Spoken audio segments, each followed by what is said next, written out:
I'm particularly interested in tyrosine kinases. Our research that was published in Cancer Cell showed that one of the tyrosine kinase was very important in mediating that recurrence in patient.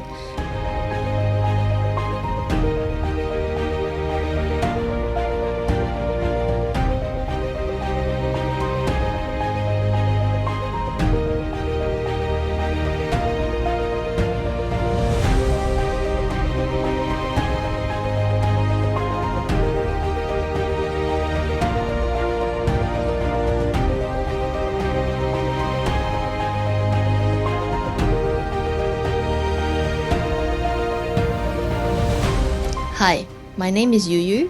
I'm a program lead here at Curtin Medical Research Institute, and I'm also a senior research fellow at Curtin Medical School here at Curtin University in Perth, Western Australia.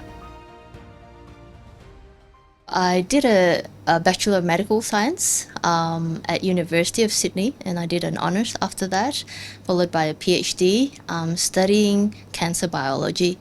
So I'm an experimental therapeutics. I look at novel compounds and test them in cancer cells. And then I moved to Johns Hopkins School of Medicine to do my postdoc.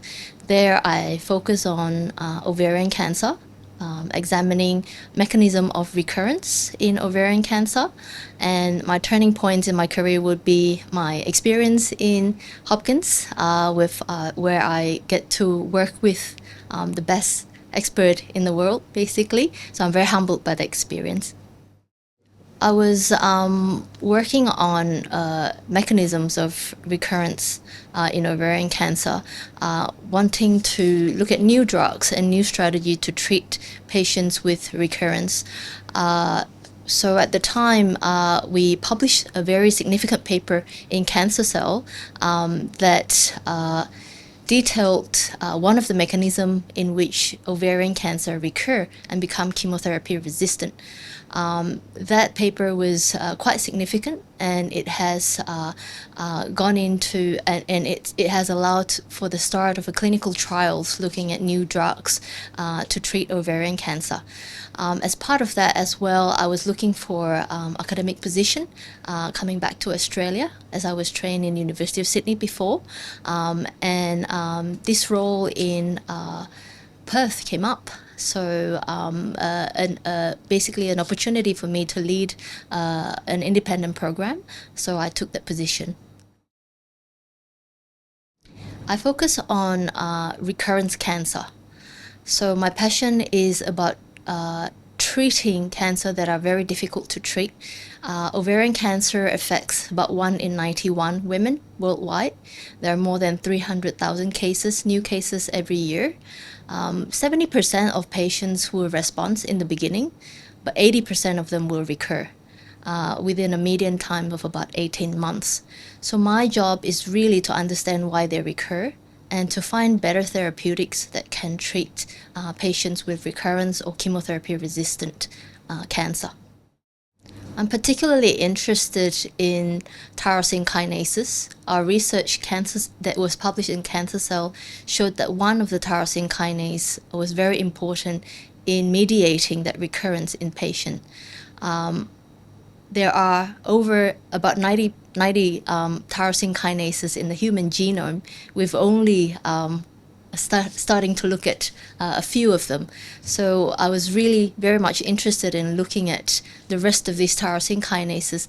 How do they work together to mediate tumor recurrence in patients?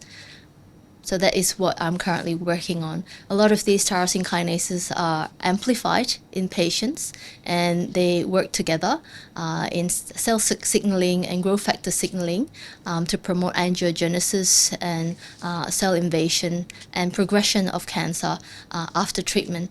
So my lab is really trying to focus on understanding how this is mediated. We've collaborated with St John of God Hospital here in Western Australia and King Edward Memorial Hospital here in Western Australia as well to collect ovarian cancer biospecimen that includes the blood and the tumor tissue to further study biomarkers and new targets for cancer treatment. That will allow us to create predictive biomarkers to identify patients who are likely going to be resistant to chemotherapy, so they can be given other forms of treatment early on rather than giving them ineffective chemotherapy. That also allows us to look at new targets to develop new therapeutics for when cancer has become chemotherapy resistant or when they recur from the conventional treatment. My research is funded by WA Department of Health, Future Health and Innovation Research Fund, as well as Raine Medical Foundation and Endometriosis Foundation of America. The passion comes from my grandfather. When I was young, he was diagnosed with colorectal cancer, and he passed away from colorectal cancer. So during that time, I pretty much determined that I wanted to be somewhere in medical field. And so my passion for cancer research comes from that experience. I'm a very boring person, to be honest. I do research mostly, and I find it very hard to keep up with any hobbies that I can continually doing it just because I spend a lot of time doing research. But I really like doing tissue culture, to be honest. I enjoy growing up tumoroids so that I can test drugs on them. That's really my one of my hobby rather than my work, I would say, but it's kind of both. But I also have a son who is 6 years old, and I really enjoy traveling with him, showing him new places and, creating new memories together.